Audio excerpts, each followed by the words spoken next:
네, 첫 번째 큐브의 키워드는 왜라는 키워드를 가지고 왔습니다. 아이를 낳자마자 음식물 쓰레기통에 버린 20대 친모에 대해서 검찰이 살인 미수 혐의로 기소를 했습니다. 발견 당시 아기 목과 가슴 등에 깊은 상처가 발견돼 충격을 줬었는데요. 살인 미수가 된 이유, 오늘 사건 큐브는 두 분과 함께하도록 하겠습니다. 이호영 변호사, 염건웅 유원대 경찰학부 교수 모셨습니다. 어서 오십시오. 안녕하세요. 네.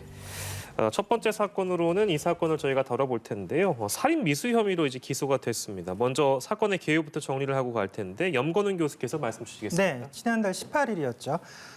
그 충북 청주에 있던 한 자택에서 그 아이를 낳았습니다. 비양을 낳았던 그 친모가 그 흥덕구의 한 식당 앞에 음식물 쓰레기통에 그 아이를 버린 그런 내용이에요. 음식물 네. 쓰레기통에다 버렸는데 이 지금 비양이 사흘 뒤에 발견이 됐습니다.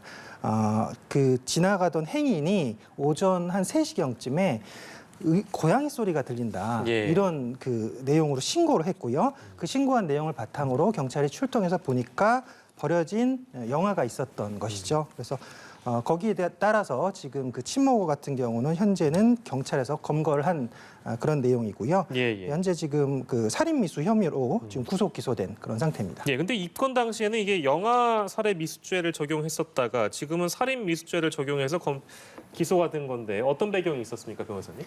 이제 영아살해죄를 조금 말씀드릴 필요가 있을 것 같아요. 우리 형법에 이게 지금 1950년대에 이미 좀 제정이 되어서 들어와 있는 범죄가 바로 영아살해죄가 있습니다. 네. 영아살해죄 같은 경우는 이제 형법 251조에 있는데 보면은 구성 요건이 어떻게 되어 있냐면 그 직계 존속이 그러니까 부모가 치욕을 은폐하기 위하거나 양육할 수 없음을 예상하거나 특히 참작할 사유가 있어서 이런 경우에 이제 분만 중 또는 분만 직후에 영아를 살해한 경우 예. 그러한 때에는 10년 이하의 징역에 처한다라고 되어 있는 거예요. 예. 그러면은 이게 우리가 일반적으로 알고 있는 그런 살인죄 같은 경우는 이제 그 형량이 이제 법정형이 사형, 무기 또는 5년 이상의 유기징역. 예. 그다음에 살인죄 중에서 죄질이 대단히 안 좋은 살인죄가 바로 부모를 이제 살인하는 경우, 예. 이제 존속 살해죄 같은 경우는 사형, 무기 7년 이상의 유기징역이에요.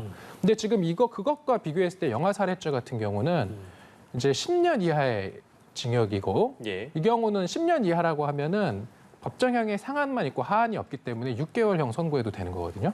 그러니까 대단히 사실은 경미한 범죄로 지금 취급을 하는 그러한 범죄가 바로 영아 살해죄인데 예. 지금 어쨌든 이 친모가 분만 직후에 아이를 그런 쓰레기통에 방치하는 방식으로 지금 사실상 미필적 고의에 의한 그런 살인을 하려고 한 건데 예. 이러한 범죄에 대해서 처음에 입건이라는 거는 이제 사건 부여할 그 당시에는 수사기관에서 이게 이제 통상적인 어떤 영아 살해죄 사건인가 보다라고 해서 그렇게 입건을 했다가 지금 이제 기소하려고 놓고 보니 이거는 영아 살해죄 같은 경우는 제가 아까 말씀드렸지만 어떤 치욕을 은폐하기 위하여 아니면은 특히 참작할 그런 사유가 있어야 되거든요. 네네. 다시 말해서 아이를 낳아도 키울 수 없는 예. 그런 상황에서 어쩔 수 없이 아이를 방치해서 사망에 이르게 하는 그런 경우에 예. 그 친모에게 어떤 살인죄로 무거운 중형을 선고하는 건 너무 가혹한 거 아니냐라는 1950년대 시대적 배경이 있었던 겁니다. 네. 그 전쟁 직후에 예. 막 다 전쟁 고아 생기고 막 그다음에 전쟁 중에 그런 성범죄가 막 또 발생하니까 예. 본인의 아이가 아닌 아이를 잉태했다가 낳아서 본인 먹고 살기도 힘든 상황에서 아이를 키울 수 없는 그런 사건들이 전국에서 막 발생하니까 네. 그러한 시대적인 상황 하에서 이러한 상황에서 친모를 그렇게 살인죄로 처벌하는 건 가혹하다라는 어떤 그런 맥락이 있었던 건데 네. 그것이 지금 70년이 지난 대한민국에도 그러한 이제 죄가 아직도 있는 것이고 예. 그것을 이번에 적용할 뻔했던 그런 사건이라고 할 수 있을 것 그러니까 이 사건은 이제 그런 맥락의 사건들과는 다르다. 전혀 다르죠. 전혀 다르다라는 게 검찰의 시각이고 그래서 살인 미수 혐의로 변경해서 기소가 됐다는 내용입니다.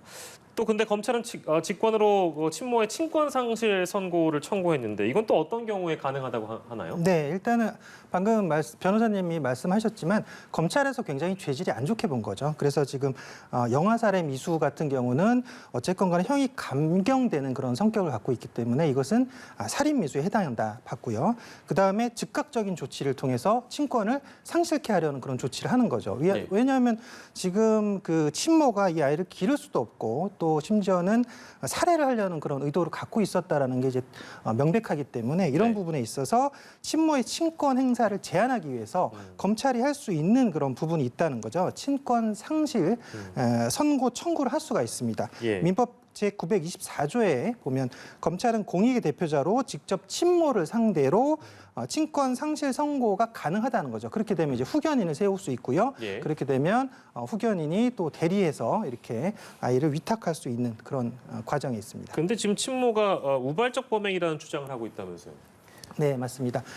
일단 근데 우발적 범행이라고 주장을 하고 있는데 여기에 보면 살인의 고의성이 굉장히 충분한 것이 그 아이가 그 영화가 발견 당시에 목과 가슴 또 다리에서 깊은 상처가 발견됐다는 점입니다. 네네. 이게 뭐 가벼운 상처라고 하면 지금 음식물 쓰레기통에 집어넣다가 긁히는 상처일 수도 있는데 깊은 상처라고 하는 것은 명백히 상해를 가할 그런 의도가 있다라고 보여지고요. 예. 특히나 이제 그 생명을 끊어서 이 아이를 어쨌건 간에 지금 뭐 어쨌건 처리를 하려고 하는 좀 그런 과정이 있지 않았냐라고 생각할 수밖에 없어서 특히나 이것이 이제 상처 부위가 이제 흉기로 한 것이 명백한 것이 드러났기 때문에 네. 이런 부분에 있어서 지금 산모가 주장하는 피해자가 주장하는 그런 부분에 있어서 자신이 뭐 지금 우발적이다라고 예, 예. 하는 것은 경찰에서 충분히 뒤집을 수 있는 그런 내용으로 보입니다. 알겠습니다.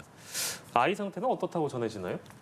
지금 아이가 그 사흘 동안 그 쓰레기통에 방치가 되어 있다가 기적적으로 어쨌든 발견이 됐고요. 예, 예. 지금 뭐 60시간 가까이 쓰레기통에 있었기 때문에 이게 그 출생 직후에 아이는 대단히 이제 취약하지 않겠습니까? 면역이나. 그래서 예. 지금 폐혈증 상태를 가지고 있었지만 어쨌든 지금 생존을 했고 건강을 회복하고 있다라는 거고요.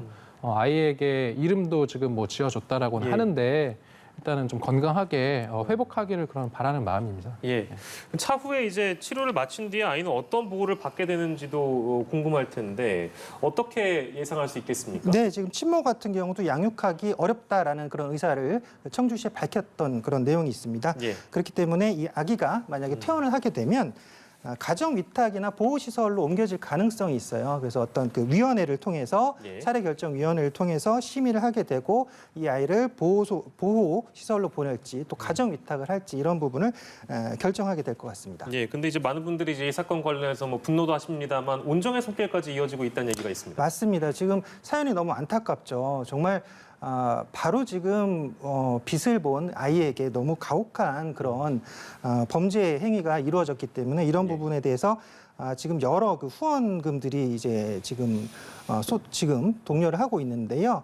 지금 기적의 신사행화를 위해 시작된 모금 운동이 일주일 만에 1억 원을 넘겼고요.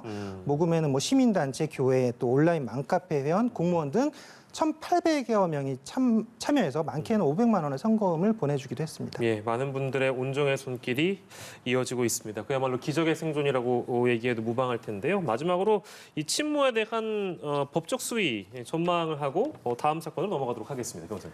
지금 친모에 대해서 어쨌든 살인미수죄를 지금 적용해서 기소했다라는 거 아니겠습니까? 네. 그러면은 법적으로는 살인죄가 같은 경우 사형무기 5년 이상의 유기징역이고요. 여기에서 미수죄 범으로 기소가 됐기 때문에 미수범 같은 경우는 어떤 범죄의 실행에 착수한 이후에 그 결과 발생이 지금 되지 않은 거잖아요. 예. 이런 경우는 이제 감경할 수 있습니다. 그러면은 제가 원칙적으로 말씀드리면 사형 무기까지는 안 나올 수 있고요, 당연히. 예. 그다음에 5년 이상의 유기징역이어서 미수범이기 때문에 미수범 감경 한번 하면 2년 6월까지도 선고될 수 있는 그런 사건이다. 예. 그렇기 때문에 사실은 이게 지금 이렇게 분만 직후에 영아를 살해하려다가 미수에 그친 사건이면 만약에 부모를 살해하는 경우에는 지금 사형무기 7년 이상의 유기징역이고 예. 그다음에 최근에 도입된 아동학대 살해죄 같은 경우가 바로 네. 그 직계 존속에 대한 살인죄와 동일하게 처벌하자는 거거든요. 예, 예. 사형무기 7년 이상의 유기징역. 그런데 지금 말씀드릴 수 있는 거는 이 아동학대 살해죄 같은 경우는 미수범 처벌 규정이 없기 때문에 예. 아동학대 살해 미수죄가 없습니다. 예. 그러면은 그렇기 때문에 검찰에서 아동학대 살해죄 미수를 적용하지 못하고 어쩔 수 없이 살인 미수를 적용한 것이고 네. 그 결과 2년 6개월 정도의 네. 아주 경미한 그런 처벌을 받을 수도 있다. 이런 지금 상황이라는 점 말씀드리겠습니다. 아동학대 살해죄 미수범에 대한 처벌 규정이 신설돼야 된다. 그렇죠. 네, 이 시급하다. 이 정도까지만 정리하겠습니다.